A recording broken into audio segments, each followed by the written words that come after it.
ஆண்டவராகிய இயேசு கிறிஸ்துவின் நாமத்தினாலே உங்கள் அனைவருக்கும் வார்த்தையும் வாழ்க்கையும் 17வது செய்தியை நான் உங்களோடு கூட பகிர்ந்து கொள்வதில் ஆசிக்கிறேன். இந்த நாளிலும் கூட நாம் 2 பேரை குறித்து இந்த நாளில் தியானிக்கலாம் என்று ஆசிக்கிறேன். இந்த அட்வென்த் காலங்களிலே யோசேப்பை குறித்தும் மரியாளை குறித்தும் அவர்களிடத்திலிருந்து நம்ம கற்றுக்கொள்ள வேண்டிய விஷயங்களை இந்த நாளில் தியானிக்கலாம் என்று ஆசிக்கிறேன். அட்வென்த்துக்கான 2வது செய்தி இது.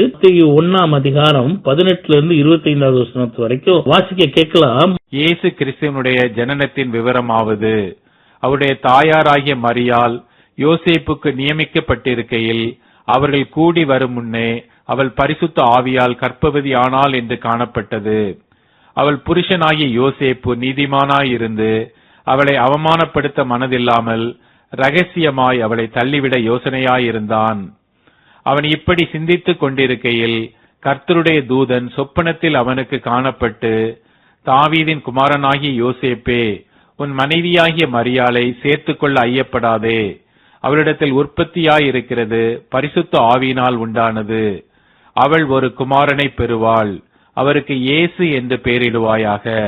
ஏனெனில் அவர் தமது ஜனங்களின் பாவங்களை நீக்கி அவர்களை இரட்சிப்பார் என்றான். தீர்க்க தரிசியின் மூலமாய் கர்த்தராலே உரைக்கப்பட்டது நிறைவேறும்படி இதெல்லாம் நடந்தது. அவன், இதோ ஒரு கன்னிகை கர்ப்பவதி ஆகி ஒரு குமாரனை பெறுவாள். அவருக்கு இம்மானுவேல் என்று பெயரிடுவார்கள் என்று சொன்னான். இம்மானுவேல் என்பதற்கு தேவன் நம்மோடு இருக்கிறார் என்று அர்த்தமாம்.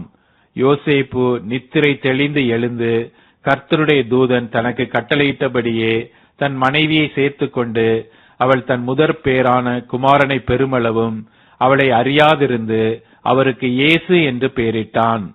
யோசேப்பு மூலமா நம்ம கற்றுக்கொள்ள வேண்டிய விஷயங்கள் இதுல சொல்லப்பட்டிருக்குது. இதுல பாருங்களேன், நியமிக்கப்பட்டிருக்கிறது, நிச்சயம் நடந்திருக்கிறது என்று நம்ம ஒப்பிட்டு பார்க்கலாம். அந்த காலத்துல நடந்த சம்பவத்தை இந்த நவீன வாழ்க்கையில நாம் அதை ஒப்பிட்டு பார்த்தோம்னா அநேக சத்தியங்களை யோசேப்பு நமக்கு கற்றுக் கொடுக்கிறார். முதலாவது காரியம் பாத்தீங்கன்னா, இந்த யோசேப்பை குறித்து சொல்லும் பொழுது அவர் உத்தமன் நீதிமானாய் இருந்தார் என்று சொல்லப்பட்டிருக்கு. யார தேவன் தெரிந்தெடுக்கிறார் என்று பாத்தீங்கன்னா, நீதிமானையே தேவன் தெரிந்தெடுக்கிறார்.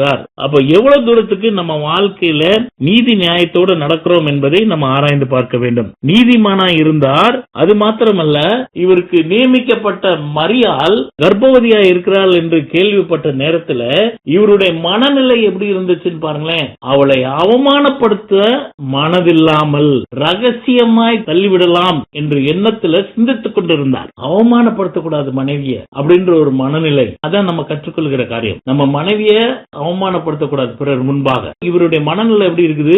கல்யாணத்துக்கு முன்னாடியே கர்ப்பவதி ஆயிட்டாலே அவளை அவமானப்படுத்துறதுக்கு மனதில்லை. அப்ப அடுத்த குட் குவாலிட்டி, நல்ல தன்மை, அதை நாம் கற்றுக்கொள்கிறோம். அது மாத்திரமல்ல, அடுத்த இப்போ இதே இது நம்ம குடும்பத்தில் இப்படி நடக்குதுன்னு, நம்ம பிள்ளையவோ நம்ம மகளுக்கோ இப்படி நடக்குதுன்னா நம்ம என்ன மனநிலையில இருப்போம்? அந்த காலத்துல பாருங்களேன், வேதமும் கிடையாது, ஒண்ணும் கிடையாது. ஆனா இந்த யோசேப்பினுடைய மனநிலை எப்படி இருக்குது?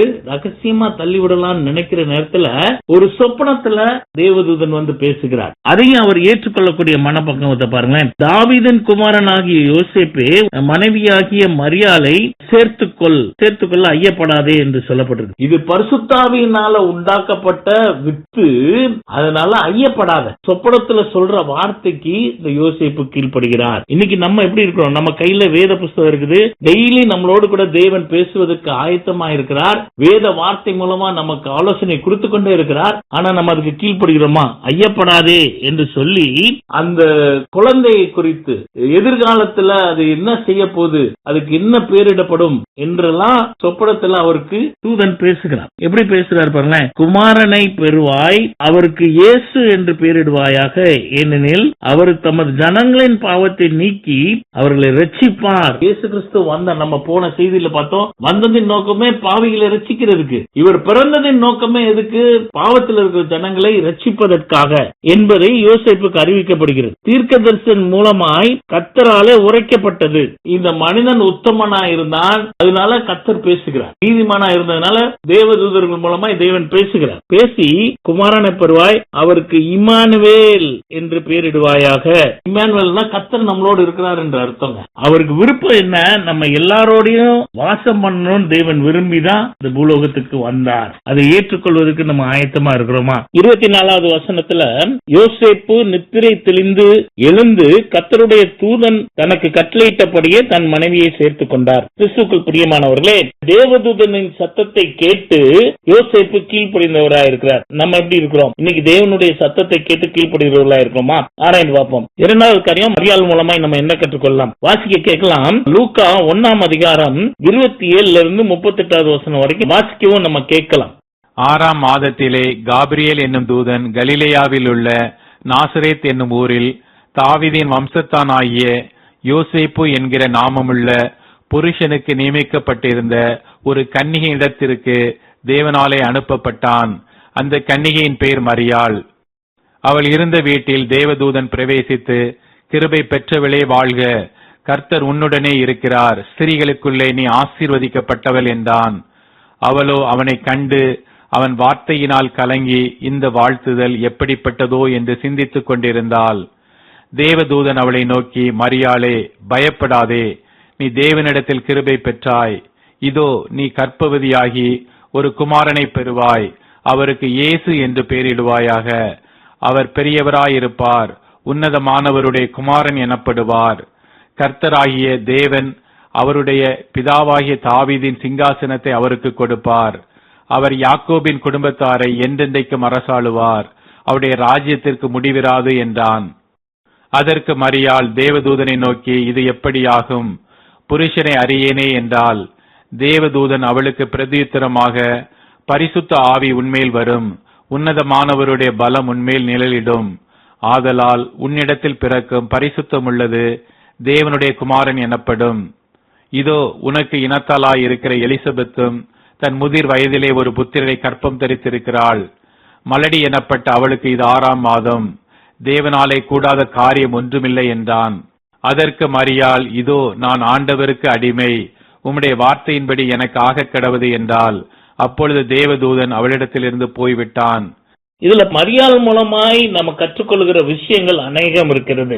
மரியாள் வீட்டுல இருக்கிறாங்க. வீட்டுல இருக்கும் பொழுது தூதன் மூலமாய் தேவன் பேசுகிறார். கிருபை பெற்றவளே, கர்த்தர் உன்னோடு இருக்கிறார், ஸ்திரீகளுக்குள்ளே நீ ஆசீர்வதிக்கப்பட்டவள் என்று சொல்லுகிறார். மரியாளுடைய மனநிலை பாருங்க எப்படி இருக்குதுன்னு சொல்லிட்டு, இது இந்த வாழ்த்து எப்படிப்பட்டதோ என்று சிந்தித்துக் கொண்டிருந்தார். அவ சிந்திக்கிறான்றத தேவன் அறிந்து உடனே தேவதூதனை அனுப்பி, தேவதூதன் அவளை நோக்கி, மரியாளே, பயப்படாதே, நீ தேவனிடத்தில் கிருபை பெற்றாய். இதோ நீ கர்ப்பவதியாகி ஒரு குமாரனை பெறுவாய், அவருக்கு இயேசு என்று பெயரிடுவாயாக. அவர் பெரியவராயிருப்பார், உன்னதமானவருடைய குமாரன் எனப்படுவார். கர்த்தராகிய தேவன் அவருடைய பிதாவாகிய தாவீதின் சிங்காசனத்தை அவருக்கு கொடுப்பார். அவர் யாக்கோபின் குடும்பத்தாரை என்றென்றைக்கும் அரசாளுவார், அவருடைய ராஜ்யத்திற்கு முடிவிராது என்றான். மரியாளை எவ்வாறு தேற்றுகிறார்? மனசுக்குள்ள சிந்திக்கும் பொழுதே உன்னுடைய வயிற்றுல உருவாக்கப்படுகிற குழந்தை என்னென்ன செய்யும் என்பதை, எதிர்காலத்துல எப்படி இருக்கும் என்பதை மரியாளை தேற்றுகிற வண்ணமாய் பரிசுத்த ஆவியானவர் பேசுகிறார். அதே இதுல பாருங்க 34வது வசனத்துல, மரியாளோ தேவதூதனை நோக்கி, இது எப்படியாகும்? நான் புருஷனை அறியனே என்றால். திருப்பியும் சந்தேகம் வருது மரியாளுக்கு. நான் புருஷனை அறியலையே, ஆனா என் குழந்தை எப்படி இருக்கும்னு சொல்றீங்களே கேட்கும் பொழுது ஆண்டவர் திருப்பி விளக்கம் கொடுக்கிறார். பாருங்களேன், தேவதூதன் திருப்பி அவருக்கு 35வது வசனத்துல பாருங்க, தேவதூதன் பரிசுத்தாவி உன்மேல் வரும், உன்னதமானவருடைய பலம் உன்மேல் நிழலாடும், ஆதலால் உன்னிடத்தில் பிறக்கும் பரிசுத்தம் உள்ளது தேவனுடைய குமாரன் எனப்படும் என்று ஆண்டவர் அழகா தெளிவாய் தேவதூதன் மூலமாய் பேசுறார்.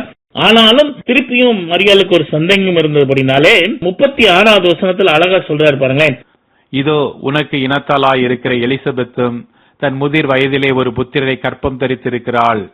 மலடி எனப்பட்ட அவளுக்கு இது 6ஆம் மாதம். சொல்லிட்டு அந்த இடத்துல தேவன் தேற்றுகிறார். 37வது வசனத்துல பாத்தீங்கன்னா, தேவனாலே கூடாத காரியம் ஒன்றுமில்லை என்றான் என்று மரியாளை தேற்றுகிறார். எவ்வளவு அழகா தேவன் நம்மளை வழி நடத்துறார் என்பது மரியாள் மூலமா நம்ம தெரிந்து கொள்ளலாம். எப்படின்னா, கன்னி கர்ப்பவதி ஆகிறாள், அதுக்கப்புறம் ஒரு குமாரனை பெறுவாள், அவர் இப்படிப்பட்டவராக இருப்பார், எவ்வளவு பெரிய சிங்காசனத்துல இருப்பார் என்றெல்லாம் சொல்லிட்டு கடைசியா சொல்லும் பொழுது பாருங்க, ஒரு எடுத்துக்காட்டையும் சொல்லி தேவன் தெளிவாய் முடிக்கிறார். அப்பதுக்கப்புறம் தான் மரியாளுடைய மனநிலை எப்படி இருக்குது. 38வது வசனத்தை பாத்தீங்கன்னா, அதற்கு மரியாள், இதோ நான் ஆண்டவருக்கு அடிமை, உம்முடைய வார்த்தையின்படி எனக்கு ஆக கிடவது என்றால், அப்பொழுது தேவதூதன் அவளிடத்திலிருந்து போய்விட்டான். இன்னைக்கு நம்ம எப்படிங்க இருக்கிறோம்? நம்ம யாருக்கு அடிமையா இருக்கிறோம்? இன்னைக்கு அநேகருடைய மனநிலை எப்படி இருக்குதுன்னா, பலர் பதவிக்கு அடிமையா இருக்கிறார்கள், பலர் பணத்துக்கு அடிமையா இருக்கிறார்கள், பலர் அழகுக்கு அடிமையா இருக்கிறார்கள், இன்னும் அநேகர் பலவிதமான செய்கைக்கு அடிமையா இருக்கிறார்கள். ஆனா இங்க மரியாளுடைய ஸ்டேட்மெண்ட்டை பாருங்களேன், தேவனுக்கு நான் அடிமை, ஏன்னா தேவனால கூடாத காரியம் ஒன்றுமில்லை என்பதை இருதயத்தின் ஆழத்துல மரியாள் பதித்திருந்தார்கள். சாத்தியமே இல்லாத காரியம் என் வாழ்க்கையில நடக்குது, ஆனா தேவனால கூடாத காரியம் ஒன்றும் இல்லை. எவ்வளவு அவமானப்படுத்தினாலும் நான் தாங்கிக் கொள்வேன், ஏன்னா மலடியா இருந்த எலிசபெத்துக்கே குழந்தை வயிற்றுல இருக்குதே அப்படின்ற ஒரு நம்பிக்கையை ஊட்டி தேவன் வழி நடத்துகிறார். அதுக்கப்புறம் தான் மரியாள் ஏற்றுக்கொள்ளக்கூடிய மனநிலையில இருக்காங்க. இன்னைக்கு நம்ம அங்க எப்படிங்க இருக்கிறோம்? நம்ம தேவனுக்கு அடிமை என்று பகிரங்கமா சொல்ல முடியுமா? அதுதாங்க தேவன் எதிர்பார்க்க. நான் இயேசுவுக்கு அடிமை, நாம் இயேசுவுக்கு அடிமை என்று பறைசாற்றுவோமானால் கர்த்தர் நம்மளை ஆசீர்வதிப்பாராக. கர்த்தர் இந்த வார்த்தை மூலமா நம்மளோடு கூட இடைப்படுவாராக.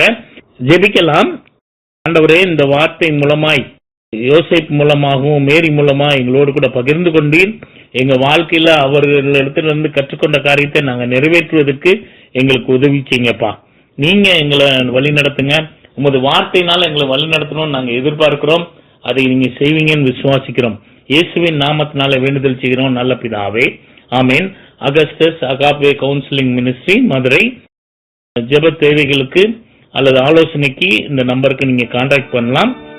யூடியூப்லயும் இது இருக்கிறது, நீங்க சப்ஸ்கிரைப் பண்ணி கொள்ளலாம். கர்த்தர் தாமே உங்களை ஆசீர்வதிப்பாராக. God bless you. ஆமேன்.